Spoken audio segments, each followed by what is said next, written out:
Hi guys, welcome to Kena Financials. இன்னைக்கு பார்த்தீங்கன்னா 2nd December. So இன்னைக்கு நம்ம எப்படி ட்ரேட் பண்ணியிருக்கலாம், ஸோ அதான் வந்து இன்னைக்கு நம்ம பார்க்க போகிறோம். ஸோ 2nd டிசம்பருக்கான டேட்டாவை வந்து நம்ம என்ன பண்ணுறோம் அப்படின்னு பார்த்தீங்கன்னா ரீப்ளே மோடில் வச்சுருக்கோம். சரிங்களா? ஸோ 2nd டிசம்பரில் என்ன ஆகுது அப்படின்னு சொல்லிட்டு நம்ம பார்ப்போம். சரிங்களா? ஸோ பார்த்தீங்கன்னா நமக்கு வந்து நேற்று மார்க்கெட்டோட அனாலிசிஸ்லேருந்து ஸ்டார்ட் பண்ணுவோம். ஸோ நேற்று நம்ம என்ன பார்த்துருந்தோம் அப்படின்னு பார்த்தீங்கன்னா மார்க்கெட் மறுபடியும் வந்து 42,900 கிட்ட வரதுக்கு சான்சஸ் இருக்குது. அதே மாதிரி அப்சைடு அப்படின்னு பார்த்தீங்கன்னா இங்கே ஒரு ரேஞ்ச் நமக்கு இருக்குது 43,300 வந்து ஒரு ரேஞ்ச். சரிங்களா? ஸோ எனிவேர் லைக் எப்படி நம்ம டிஸ்கஸ் பண்ணியிருந்தோம் அப்படின்னு பார்த்தீங்கன்னா நமக்கு வந்து இந்த லோ வந்து உடச்சிருச்சுன்ற பட்சத்தில் 43,165 கீழே வரும்போது மார்க்கெட் மறுபடியும் 42,900 போகிறதுக்கு சான்சஸ் இருக்குது அப்படின்னு சொல்லிட்டு நம்ம எதிர்பார்த்துருந்தோம். எப்போ அப்படின்னா ஃப்ளாட் ஓப்பனிங் ஆகி பிரேக் அவுட் கொடுத்துருந்துச்சுன்னா, சப்போஸ் கேப் டவுன் ஆகி ஓப்பன் ஆயிடுச்சுன்னா, இப்போ சப்போஸ் இங்கே கேப் டவுன் ஓப்பன் ஆயிடுச்சுன்னா நமக்கு வந்து இது 42,900 கரெக்டாக வர்றதுக்கு வாய்ப்பு அதிகமாக இருக்குது. ஸோ அப்படி பார்க்கும்போது நமக்கு வந்து இன்றைக்கி பார்த்தீங்கன்னா மார்க்கெட் வந்து கிட்டத்தட்ட வந்து 43,050 கிட்டே ஓப்பன் ஆகிடுச்சு. ஓப்பன் ஆனதுக்கப்புறம் நம்ம இமீடியட்டாக வந்து என்ன பண்ண முடியாது அப்படின்னு பார்த்தீங்கன்னா பையிங்கோ செல்லிங்கோ பண்ண முடியாது. ஸோ வந்து நமக்கு ஒரு சர்டன் ப்ரைஸ் ஆக்ஷன் நமக்கு வேணும். அப்போ தான் நம்மளால் வந்து பை ஆர் செல் இமீடியட்டாக பண்ண முடியும்.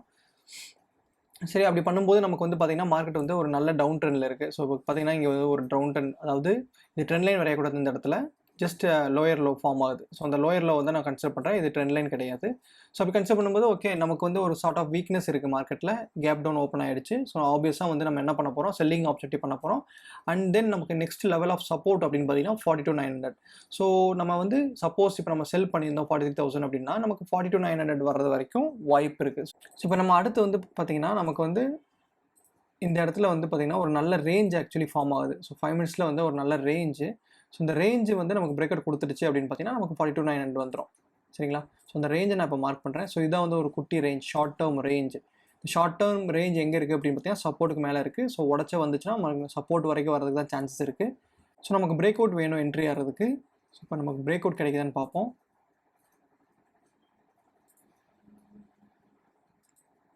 ஓகே, ஸோ இப்போ இந்த கேண்டில் அதாவது எந்த இது அப்படின்னு சொல்கிறேன் பார்த்தீங்கன்னா 10:45 கேண்டிலில் நமக்கு வந்து ஒரு என்ட்ரி கிடச்சிருக்கு. ஸோ இது வந்து 10:45 கேண்டில். ஸோ 10:45 கேண்டிலில் நமக்கு வந்து என்ன பண்ணலாம் அப்படின்னு பார்த்தீங்கன்னா நம்ம ஒரு ஷார்ட் என்ட்ரி பண்ணலாம். ஸோ ஷார்ட் என்ட்ரி பண்ணும்போது நம்ம இங்கே என்ட்ரி எடுத்துருவோம். நம்மளோட ஸ்டாப் லாஸ் அப்படின்னு பார்த்தீங்கன்னா இந்த ரேஞ்சோட மேலே இருக்கும்.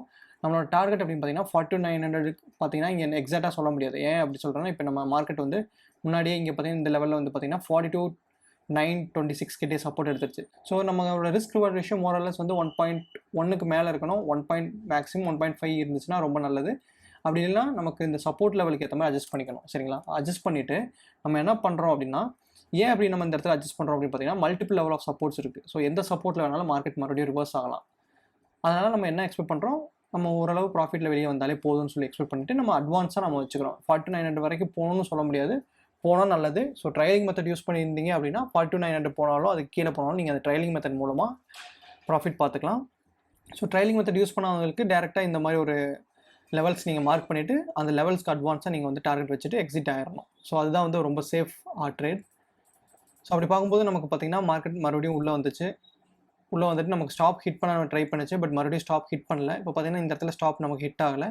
ஸோ இது வந்து ஸ்ட்ரிக்ட் ஸ்டாப் லாஸ். பஃபர் வச்சிருந்தீங்கன்னா உங்களுக்கு வந்து ப்ராப்ளமே இருக்காது ஹிட் ஆகிறதுக்கு. ஸோ அப்படி பார்க்கும்போது மறுபடியும் பார்த்தீங்கன்னா ஒரு ஷார்ப் என்ட்ரி. ஸோ இந்த என்ட்ரி வந்து ஃபேக் பிரேக் அவுட் கொடுத்துருந்துச்சு, நீங்கள் இந்த இடத்துல என்டர் ஆகலை அப்படின்னு பார்த்தீங்கன்னா பிரேக் அவுட்டில் என்டர் ஆகலை அப்படின்னா நெக்ஸ்ட் செட் ஆஃப் பிரேக் அவுட்டில் நீங்கள் ஈஸியாக என்டர் ஆகிருக்கலாம். ஸோ அப்படி கன்சிடர் பண்ணும்போது நமக்கு வந்து மார்க்கெட் ஈஸியாக கீழே வரைக்கும் வந்துருச்சு. ஸோ நம்ம எக்ஸ்பெக்ட் பண்ண லெவலில் ஈஸியாக வந்து மார்க்கெட் வந்துருச்சு. ஸோ இதிலிருந்து நம்ம வந்து டார்கெட் அச்சீவ் பண்ணிட்டு நம்ம வெளியே போயிட்டோம். சரிங்களா?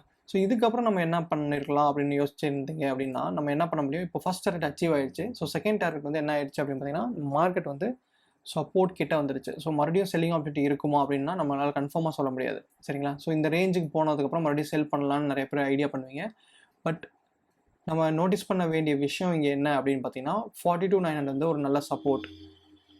ஸோ அந்த கேஸில் வந்து நம்மளால் இமீடியட்டாக வந்து செல் பண்ண முடியாது. நம்ம வெயிட் பண்ணிவிட்டு வேறு ஏதாவது ஸ்ட்ரக்சர் ஃபார்ம் ஆகுதான்னு சொல்லிட்டு நம்ம வந்து பார்க்கணும். ஸோ அப்படி பார்க்கும்போது நமக்கு என்ன ஸ்ட்ரக்சர் ஃபார்ம் ஆகுதுன்னு சொல்லிட்டு நம்ம பார்ப்போம். ஸோ அப்படி பார்க்கும்போது இங்கே பார்த்தீங்கன்னா ஒரு ரேஞ்சை வந்து ரீடெஸ்ட் பண்ணாமல் நல்லா புல் பேக்கை கொடுத்துடுச்சு. செல் பண்ண ரெடியாக இல்லாதனால இந்த ப்ரைஸ் அட்ராக்டிவாக இல்லை. சரிங்களா? ஸோ அப்படி கன்சிடர் பண்ணும்போது நம்ம என்ன பண்ணலாம், வேறு ஏதாவது ஆப்பர்ச்சுனிட்டி இருக்கான்னு பார்க்கலாம். ஸோ இங்கே பார்த்தீங்கன்னா இங்கே ஒரு நல்ல ஆப்பர்ச்சுனிட்டி இருக்குது. என்ன ஆப்பர்ச்சுனிட்டி அப்படின்னு பார்த்தீங்கன்னா இங்கே ஒரு பிரேக் அவுட் ட்ரேடிங் நம்மளால் பண்ண முடியும். ஸ்டாப் லாஸ் வந்து இந்த லோ கீழே நம்மளால் வைக்க முடியும். ஸோ இந்த இடத்துல பார்த்தீங்கன்னா நம்ம வந்து பர்ஃபெக்டாக வந்து இந்த ரெட் கேண்டில் எடுத்துருக்கலாம் அல்லது இந்த க்ரீன் கேண்டில் எடுத்திருந்தீங்க அப்படின்னா நம்மளோட ஸ்டாப் லாஸ் அப்படின்னு பார்த்தீங்கன்னா கிட்டத்தட்ட வந்து ஒரு 65 to 70 பாயிண்ட்ஸ் இருக்கும். நம்மளோட டார்கெட் அப்படின்னு பார்த்தீங்கன்னா நம்ம வந்து இந்த நேற்று டேயோட க்ளோசிங்கில் வைக்கலாம். ஸோ இந்த கேப் ஃபில் பண்ணுறதுக்கு சான்சஸ் அதிகமாக இருக்குன்னு சொல்லிட்டு நம்ம எக்ஸ்பெக்ட் பண்ண முடியும். ஸோ 43,200 வரைக்கும் மறுபடியும் மார்க்கெட் போகலாம். சரிங்களா? ஸோ அந்த எக்ஸ்பெக்டேஷனில் நம்ம வந்து இந்த இடத்துல வந்து நம்ம பிரேக் அவுட்டில் எடுக்கலாம். ஸோ இப்போ பார்த்தீங்கன்னா இந்த கேஸில் பார்த்தீங்கன்னா பாருங்களேன், நமக்கு வந்து ஒரு டீப் புல் பேக் வந்துச்சு. ஸோ டீப் புல் பேக் வரனால என்ன ஆயிடுச்சுன்னு பார்த்தீங்கன்னா நமக்கு ஸ்டாப் லாஸ் ஹிட் ஆயிடுச்சு. ஸோ இது மாதிரி கேஸ் நிறைய நடக்கும். ஸோ இந்த ஸ்ட்ரிக்ட் ஸ்டாப் லாஸ் மெயின்டைன் பண்ணுறோம் பார்த்தீங்களா? ஸோ இந்த நிறைய தடவை வந்து நமக்கு ஸ்டாப் ஹிட் ஆகும். ஹிட் ஆனதுக்கப்புறம் மார்க்கெட் மறுபடியும் மேலே போகும். ஸோ அதெல்லாம் வந்து நம்ம அவாய்ட் பண்ணுறதுக்கு என்ன பண்ணுவோம் அப்படின்னு பார்த்தீங்கன்னா, இன்னும் ப்ரைஸை முடிஞ்ச அளவுக்கு கம்மியாக எடுத்துகிட்டு பஃபர் வந்து இன்னும் கூட வைப்போம். ஸோ அந்த கேஸில் வந்து நம்மளோட ரிஸ்க் வந்து கொஞ்சம் அதிகமாக இருக்கும். ஸோ இந்த மாதிரி கேஸில் பார்த்தீங்கன்னா பாருங்களேன், நம்மளோட ஸ்டாப்பை ஹிட் பண்ணிவிட்டு மறுபடியும் வந்து பார்த்தீங்கன்னா மார்க்கெட் வந்து மேலே போயிடுச்சு. ஸோ இந்த இடத்துல என்ன நம்ம ப்ராப்ளம் அப்படின்னு பார்த்தீங்கன்னா ஸ்டாப்போட ப்ராப்ளம். ஸ்டாப் லாஸ் வந்து நம்ம வந்து ப்ராப்பர் ஸ்ட்ரக்சரில் வைக்கணும். ஸோ ப்ராப்பர் ஸ்ட்ரக்சரில் நம்மளால் வைக்க முடியல அப்படின்ற பட்சத்தில் மார்க்கெட் ஸ்டாப்பை ஹிட் பண்ணிவிட்டு மறுபடியும் பாசிட்டிவ் சைட் போயிடும். ஸோ ஐடியலாக வந்து பர்ஃபெக்ட் ஸ்டாப் லாஸ் அப்படின்னு பார்த்தீங்கன்னா இதுதான். நமக்கு வந்து 100 பாயிண்ட்ஸ் கீழே ஸ்டாப் லாஸ், அப்புறம் வந்து 143 பாயிண்ட்ஸ் டார்கெட். நம்மளோட ரிஸ்க் ரிவார்ட் ரேஷியோ வந்து 1.4 இருக்குது, which is good enough. So இதோட வந்து மார்க்கெட் வந்து நமக்கு முடிஞ்சிருச்சு. ஸோ இப்போ மண்டே வந்து கேப் அப் ஓப்பன் ஆகிட்டு மறுபடியும் நம்ம இந்த டார்கெட்டை கம்ப்ளீட் பண்ணுறதுக்கு நிறைய சான்சஸ் நமக்கு இருக்குது. ஸோ இதுதான் கைஸ், இதுதான் வந்து இன்றைக்கி பேங்க் நிஃப்டிக்கான entry and exit. So video பிடிச்சதா லைக் பண்ணுங்கள், ஷேர் பண்ணுங்கள், சப்ஸ்கிரைப் பண்ணுங்கள். தேங்க்ஸ் ஃபார் வாட்சிங் Kena Financials. Take care, bye friends.